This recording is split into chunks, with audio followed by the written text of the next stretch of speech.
भ्रम में रखते हैं, सिंपैथी गेन करने की कोशिश करते हैं लाइवा का?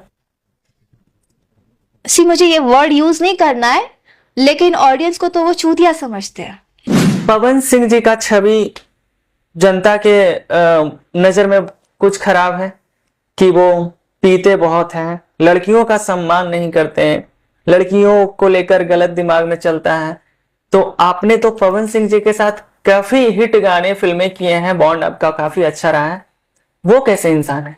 शुभांकर मिश्रा जी के इंटरव्यू में खेसारी लाल यादव जी ये कहते हैं कि हम काजल राघवानी जी के साथ प्रेम संबंध में थे, यानी कि खेसारी लाल यादव और काजल राघवानी क्या सच में एक दूसरे से प्यार करते थे?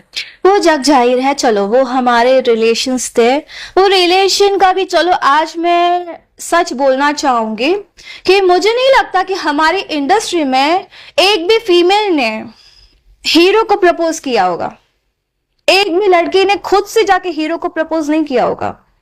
ये मैं लिख के दे सकती हूँ। वहां से आए हैं ना लोग, वहां से मगरमच्छ के आंसू बहा के आए हैं। कोई भी लड़की खुद से चल के किसी हीरो के पास नहीं गई है।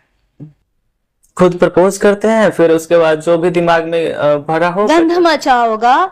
और मैं खेसारी जी के साथ की बात बताना चाहूंगी, आज बता ही देती हूँ, बिकॉज लोगों के दिल में बहुत सारी नफरत मेरे लिए पैदा हुई है। ठीक है, इसके बाद भी अगर मैं आज बता भी देती हूँ तो इसके बाद भी लोग क्या सोचते क्या नहीं सोचते वो भगवान देखे, और वो ही जानता है सच क्या है।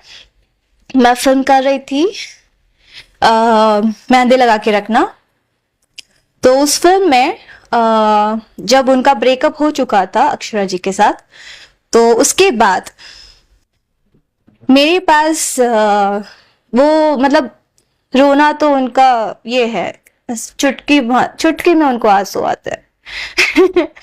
तो फिर हुआ, वो रो रहे थे, तो एज एन ह्यूमन बीइंग मैं उनके पास गई हूँ कि कोई बात नहीं, होता है, हो गया, कोई बात नहीं, आगे बढ़िए, लाइफ वहां पे खत्म नहीं होती है। एक ह्यूमन बीइंग तो होता है ना भाई, अगर आप रोगे, किसी के लिए रो रहे हो, एज एन पर्सन मैं आपके पास आ रही हूँ, सहानुभूति दे रही हूँ, छोड़िए कोई बात नहीं, आप काम पे ध्यान दीजिए।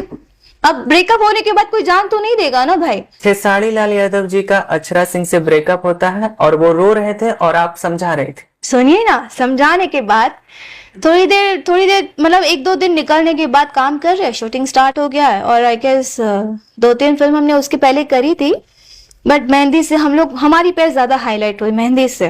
तो फिर फिल्म कर रही थी, तो वहां पे मुझे डायरेक्टर ने, बाबू तुमसे बहुत प्यार करता है, अगर तुम उसकी लाइफ में नहीं रहोगी ना तो वो मर जाएगा, प्लीज उसको संभाल लो, वो तुमसे बहुत प्यार करता है, तुम उसको छोड़ के मत जाना, तुम उसको धोखा मत देना, नहीं तो वो मर जाएगा, वो सुसाइड कर लेगा, वो तुम्हारे लिए बहुत सीरियस है।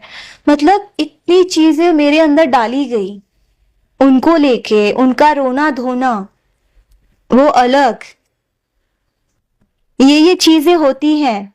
उसके बाद उनका ये स्टेटमेंट कि मेरी बीवी से कोई रिश्ता नहीं है, मेरी बीवी मुझे कुत्तों की तरह ट्रीट करती है, मेरे बच्चे पैसों के लालची है, उन लोग को बस पैसा चाहिए, बाप नहीं चाहिए, बीवी को भी सिर्फ पैसा चाहिए, मतलब पति नहीं चाहिए, और मैं बहुत जल्दी अलग हो जाऊंगा, हम लोग 2 साल में शादी कर लेंगे। जैसे 2 साल हुए, मैंने बोला अब क्या करना है, शादी कर ले। बोलता अभी तो करियर बन रहा है बाबू, अभी तो करियर पे ध्यान दो, 1 साल करियर, मतलब अभी करियर हमारा स्टार्ट हुआ है, लोग इतना पसंद करना स्टार्ट कर रहे हैं, तो काम करते हैं, वो तो रहना ही है, साथ तो करना ही है, और करूंगा ही, करना ही है। ये बातें होती हैं, ऐसे लड़कियां पटाते हैं। आज उनकी बीवी के लिए जो वो इतना जो सबके सामने अच्छे बन रहे हैं, बिल्कुल भी अच्छा नहीं है, दिखावे के लिए बन रहे हो भाई। अगर तुम्हारा इतना ही अच्छा होता तो वो शुभांकर मिश्रा जी के पॉडकास्ट में अपनी बेलियों को कलयुग की बीवी तो बिल्कुल भी नहीं बोलता। जिसके दिमाग में महिलाओं के लिए सम्मान हो, ऐसा कैसे? भारत में कई जगह भी चलो ना, बोलते बिल्कुल नहीं बोलते। तो ये उन्होंने मुझे इस तरह से अपने झांसे में लिया। फिर 4 साल 5 साल मेरे साथ वर्क किया, मेरे साथ रिलेशन में रहे, सब दुनिया भर जानती है हमारे साथ रिलेशन में थे। उसके बाद उस रिलेशन के दरमियान भी 5 साल में वो कई लड़कियों के साथ उन्होंने रिलेशन बनाए हैं। मेरे साथ, मेरे पास बातें आती थी। मैं बता रही हूँ, मैं बहुत इमोशनल हूँ और मैं बहुत डरती हूँ अपने रिलेशंस को खोने में मुझे बहुत डर है। मेरे साथ रिलेशन में जब थे उन 5 सालों में मैंने कई बार सुना है कि उनका उसके साथ रिलेशन चल रहा है, वो उसके साथ चल रहा है, वो उसके साथ चल रहा है।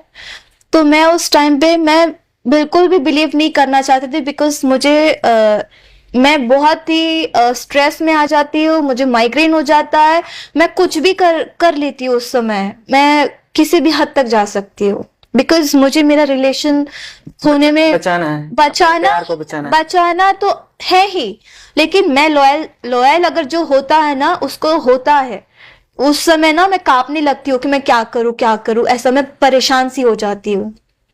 तो सेम चीजें उस समय वही सब चीजें चली। और जैसे कि उनके मोबाइल में मैंने कई लड़कियों के न्यूड वीडियो और स्क्रीनशॉट मारे हुए फोटोज बहुत देखे। जी के मोबाइल? यस, वो जिस भी लड़की के साथ बात करते थे तो वो उसके साथ स्क्रीनशॉट मारते थे और सामने लड़की न्यूड रहती थी। ऐसे हैं भोजपुरी के एक सेकेंड, वो ऐसे है न्यूड रहते थे लड़की और ये हंस रहे होते हैं। और यही नहीं, उनके टीम वाले, उनकी टीम तो और महा घटिया, लड़कियों को उनके पास जैसे करते हैं दलाली टाइप, बस वही है उनके पास। आज मुझे सॉरी केसारी जी, आज मैं बोलूंगी। और अभी शुभांकर जी के यहाँ जो उन्होंने टेम्पो एंड रेंज रोवर जो वर्ड यूज किया था, उसके बाद मैंने तुरंत उनको कॉल किया था कि केसारी जी, क्या आप जब पैदा हुए तब से आप रेंज रोवर में घूम रहे हो क्या? बताइए मुझे, जब से पैदा हुआ है तब से रेंज रोवर में घूम रहे हैं? अगर आज 1 साल में उन्होंने रेंज रोवर खरीदी है तो आपको तो उस चीज के लिए आपको महान बनना चाहिए कि मैंने मेहनत करी है और मैंने ये कमाया है, ये बोलना चाहिए ना। पैदा होने के बाद तो भैंस पे घूम रहे थे, और जिस पे भी घूम रहे हो कोई बात नहीं, मैं उसके लिए बोल ही नहीं रही हूँ। मैं जब पैदा हुई थी तो मेरे मम्मी पापा एक रूम में रहते थे, एक ही रूम में रहते थे ना हम लोग, तो मैं उस चीज को भूली नहीं हूँ ना। मैं किसी के गरीबी पे या किसी के अमीरी पे क्वेश्चन करती हूँ। आज अगर आप अंबानी के घर में गए हैं तो आप अंबानी तो नहीं बन गए ना जी। इस मामले में पवन जी को बहुत मानती हूँ कि वो चीजें उनको काफी बड़े बड़े ऑफर्स आते हैं, लेकिन वो दर्शाते नहीं है, वो उसका घमंड लेके नहीं चलते हैं जितना घमंड केसारी जी के पास है। अच्छा, जब काजल राघवानी जी आई और ये जानते हुए कि अक्षरा सिंह से इस आदमी का ब्रेकअप हुआ है, ये भी चीजें हुई है मेरे साथ कि जब स्ट्रेस में हो जाती हूँ ना, मुझे धमकाया गया था, अगर तुमने कुछ भी बोला या कुछ भी कहीं किया तो फिर तुम्हारे लिए अच्छा नहीं होगा, तुम कहीं मुंह दिखाने लायक नहीं रहोगे। मुझे ये धमकाया गया है। कभी आपके दिमाग में ये बात नहीं है कि ये आदमी पहले से शादीशुदा है, उसके बाद किसी और लड़की से प्रेम करता है, फिर मुझे झांसे मिला रहा है तो मेरे साथ भी नुकसान हो सकता है? दिमाग में आया कभी ये बात? जब मैं या भावनाओं में बह गई आप? मेरा वो एज जो था वो होता है ना 20-22 साल का एज, क्या होता है जी, 22-25 साल के अंदर और 20 साल के बीच में जी, वो प्यार वाला उतनी नहीं होती है जो प्यार वाला।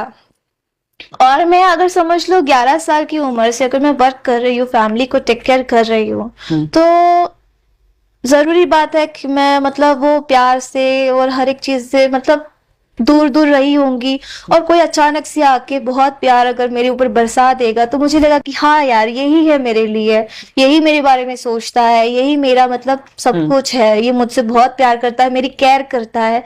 और हम लोग ज्यादातर शूटिंग में बाहर रहते हैं, हम लोग को घर वालों का प्यार नहीं मिल पाता है ना। अगर मैं आज रोऊंगी तो मेरे पास मेरा कृष्णा होगा या मेरी हेयर ड्रेसर होगी, ऐसे मतलब ये लोग होंगे तो मैं इनके पास जाके रोऊंगी। तो जब मैं स्ट्रेस में रहूंगी, जब वो आसपास रहेंगे दूसरे जो भी है, तो ऐसा लगेगा ना कि नहीं वो मेरी केयर करता है। तो एक वो भी हुआ ना, एक अंधविश्वास टाइप ही समझ लो, और उन्होंने भी उसी चीज का फायदा उठाया। मैंने आज तक बहुत ना, मैं बर्दाश्त करती थी कि चलो ठीक है यार, और मुझे ना चीजें खराब नहीं करनी थी। मैंने वो जब टेम्पो एंड ऑल बात की, जब उनको मैंने फोन करके बोला तो उन्होंने मुझे बोला किसी को कोई प्रॉब्लम नहीं हुई, तुमको इतनी प्रॉब्लम क्यों हो रही है? अगर प्रॉब्लम हो रही है तो लाइव आ जाओ, सबके सामने बोल दो, सबके सामने लाइव आ जाओ। लेकिन सॉरी के सारी चीज, मुझे कोई शौक नहीं था आपकी तरह मगरमच्छ वाले आंसू बहाओ, सबके सामने लाइव आओ, रो धो कि अरे बाप रे इन्होंने मेरे साथ ऐसा किया, इन्होंने मेरे बारे में ऐसा बोला। मुझे कोई शौक नहीं है आपकी तरह घड़ी घड़ी लाइव आने का और ये चीजें करने का, क्योंकि ये स्टार वाली बात नहीं होती है। मतलब वो ऑडियंस को भी भ्रम में रखते हैं, सिंपैथी गेन करने की कोशिश करते हैं लाइव आकर।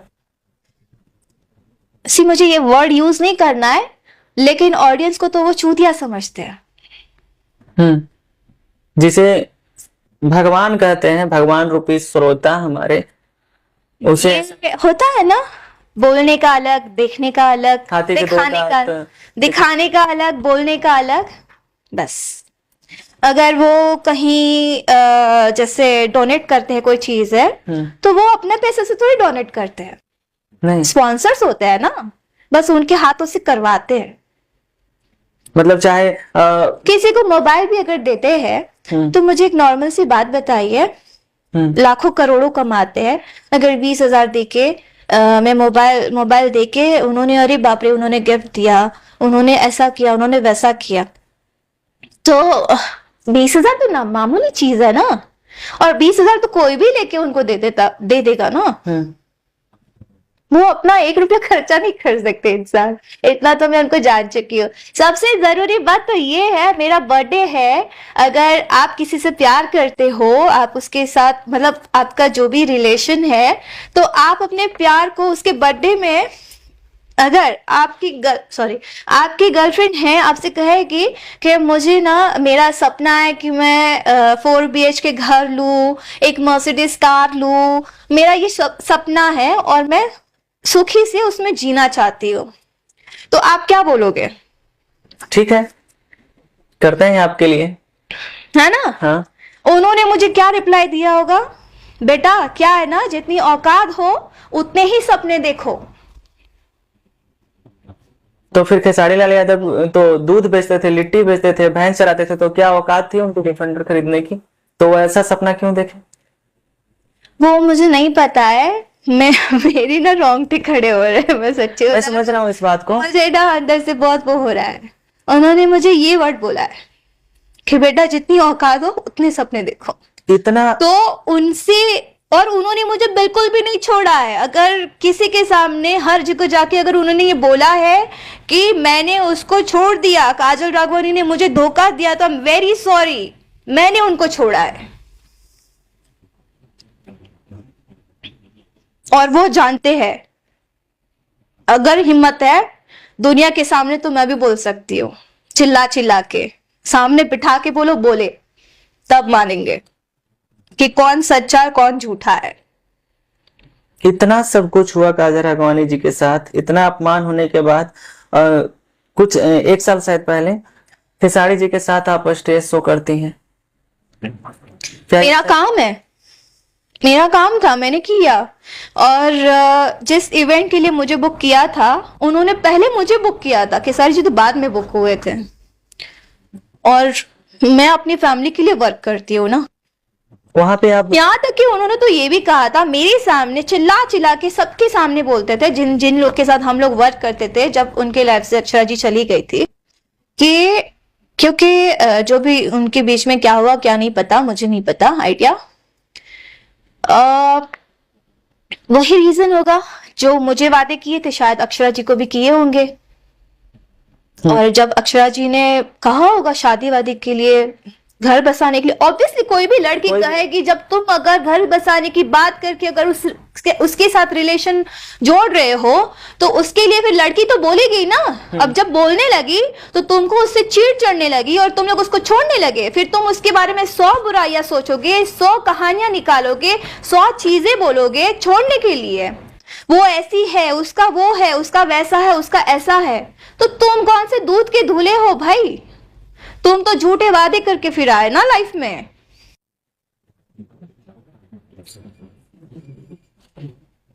तुमने कौन से वादे किए?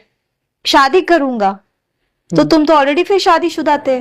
तुमको तो वादा करना ही नहीं चाहिए। As an actress, as an co-star काम करते तुम लोग। जुड़ने के लिए, काम करने के लिए लड़कियों को गलत चीजों में इन्वॉल्व करते हो, घुमा घुमा के बाबू, सोना, प्यारा, बेबी, फलाना ठिकाना, जानू बानू, जो भी चीजें करते करते मतलब इतनी केयर करना, इतनी करना कि कोई माँ बाप ना केयर करेगा, इतनी केयर करने लगेंगे। और अचानक से जैसे लड़की बोले कि चलो शादी कर लेते हैं, तो खराब हो गई। फिर धीरे धीरे काम से साइड हटाना,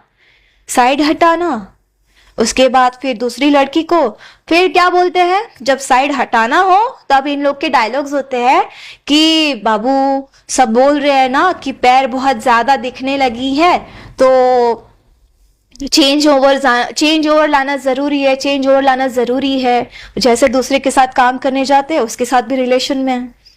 यही चलते रहता है और अभी तक यही हो रहा है। ये तो आपने बताया खेसारी जी का बात, जो कि वो सच में आपने जो वर्ड यूज किया कि दर्शकों को आप वो ऐसा समझते हैं और ऐसा एक अपनी एक अलग छवि बना के रखे हुए हैं। मेरे सामने की बात है, अगर समझ लो, अगर मैं झूठ बोलूं तो भगवान है और किसी पे कुछ नहीं, मेरा कोई और कुछ नहीं कर सकता। भगवान है, अगर मैं झूठ बोलूं तो जो भी हो मेरे साथ मैं उस पे सौंपती हूँ। मेरे सामने की बात है, बीच बीच में जो चीजें होती थी ना, किसी को पैसे की जरूरत है, किसी के माँ बाप नहीं है, या कोई बच्चे का कुछ था, उसको मिलने गए थे बीच में, जब मैं पटना में थी, साथ में ही थे, शायद इवेंट के लिए गए थे, पता नहीं क्या है। मेरे सामने कॉल करते हैं, अच्छा बेटा एक काम करो, वो न्यूज वाले को बुला दो, उसको न्यूज वाले को बुला दो, उसको बुला दो, हम लोग वहां जाएंगे, 10-50 हजार दे देंगे, एक न्यूज में अपना कंट्रोवर्सी, अपना जो उनको है भाई इस चीज का सबके सामने जाना है और देना है और हाईलाइट होना है।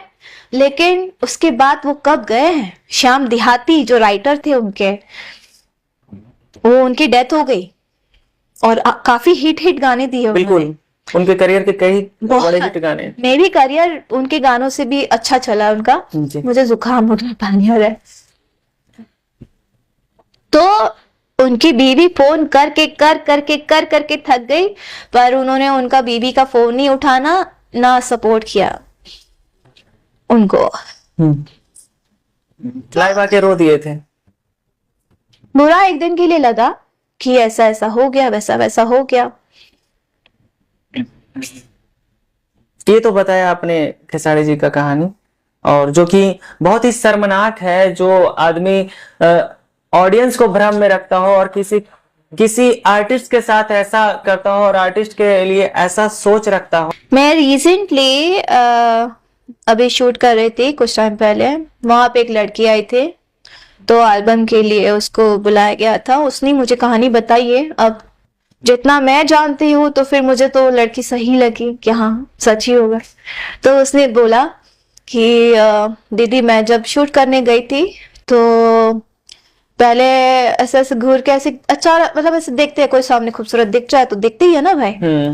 उसके बाद फिर बोला कि रात को 2 बजे कॉल आ रहा है कि जल्दी से होटल लेके आ जाओ, गाना करना है, शूटिंग करना है, ऐसा शूट है। तो बोले कि रात को 2 बजे कौन सा शूट है भाई, पहले से होता है ना शूटिंग का, तो प्लानिंग पहले से होता है। तो फिर बाद में वो नहीं गई, और नेक्स्ट डे कुछ एक दिन बाद फिर वापस बोला गया कि आ जाओ शूटिंग है ऐसा करके। तो फिर बाद में वो गई। मतलब कहने का मतलब ये था कि जब तक काम के लिए नहीं बुलाते तब तक वो हाथ नहीं लगती। फिर काम के लिए बुलाया तब जाके वो नहीं आओगी ऐसा। अच्छा, मैंने बोला हद हो गई। इतना कुछ होने के बाद कभी मन में आया काजल राघवानी जी का कि हम इन सारे मामलों पे एक्शन लें? सी एक्शन हमें तब लेना चाहिए ना जब फीमेल फीमेल को सपोर्ट करे। अगर मैं फीमेल्स के लिए लड़ने खड़ी हो जाऊं और सामने वाली किसी ना किसी वजह से अगर अपनी फैमिली को रीजन दे दे कि नहीं मेरी फैमिली को जरूरत है, पैसे की जरूरत है फैमिली में, आजकल जितनी भी एल्बम्स करती है लड़कियां तो उसी रीजन से करती है कि उनको 4 पैसे मिल रहे हैं, काम कर रही हैं। लेकिन वो 4 पैसों के लिए अगर उनके साथ चीजें गलत हो रही है बट वो नहीं बता पाएगी, ना बोलेगी। तो ऐसे क्या करना सही है? ये करना सही नहीं है, लेकिन अब उनको काम करना है, स्टार के साथ काम करना है, तो स्टार के साथ काम करने के लिए जो स्टार बोलेगा वो करना पड़ेगा, और करती भी है। अब मैं उनको समझाने जाऊं तो मेरी बात थोड़ी समझेगी वो। अगर भोजपुरी इंडस्ट्री की हम बात करें तो अगर गाने की बात करें तो कई गाने हिट हैं जो फीमेल सिंगर के हैं। जो मेल फीमेल के डुएट सॉन्ग आते हैं उसमें फीमेल का लाइन मैंने एक लड़की को देखा है, शिल्पी राज, जिसके आप भी सुनते होंगे, और आई गेस वर्ल्ड में वो टॉप पे आती है, पूरे वर्ल्ड में वो टॉप पे आ रही है। उसके बाद बाकी लोग आ रहे हैं, वो टॉप पे है। हमारे भोजपुरी इंडस्ट्री में वो टॉप पे आ रही है आज के डेट में, पूरा वर्ल्ड वाइड देखा जाए। फिर भी समझते नहीं है लोग। और जिस भी गाने में वो अपना आवाज देती है वो हिट ही होता है। बिल्कुल, चाहे वो कोई भी एक्टर हो, सुपरस्टार हो या कुछ भी हो, वो सिंगल भी सॉन्ग्स गाती है तो वो मिलियंस में जाते हैं, मिलियंस में। तो टक्कर के ऊपर की टक्कर है वो। अच्छा, जो आपने बात किया, जो पूरी दुनिया के सामने एक नेक दिल इंसान बना हुआ आदमी है और एक तरफ है पवन सिंह, 2 कलाकार के मुख्य रूप से ज्यादा चर्चा होते हैं भोजपुरी इंडस्ट्री में। पवन सिंह जी का छवि जनता के नजर में कुछ खराब है कि वो पीते बहुत हैं, लड़कियों का सम्मान नहीं करते हैं, लड़कियों को लेकर गलत दिमाग में चलता है। तो आपने तो पवन सिंह जी के साथ काफी हिट गाने फिल्में किए हैं, बॉन्ड आपका काफी अच्छा रहा है, वो कैसे इंसान है?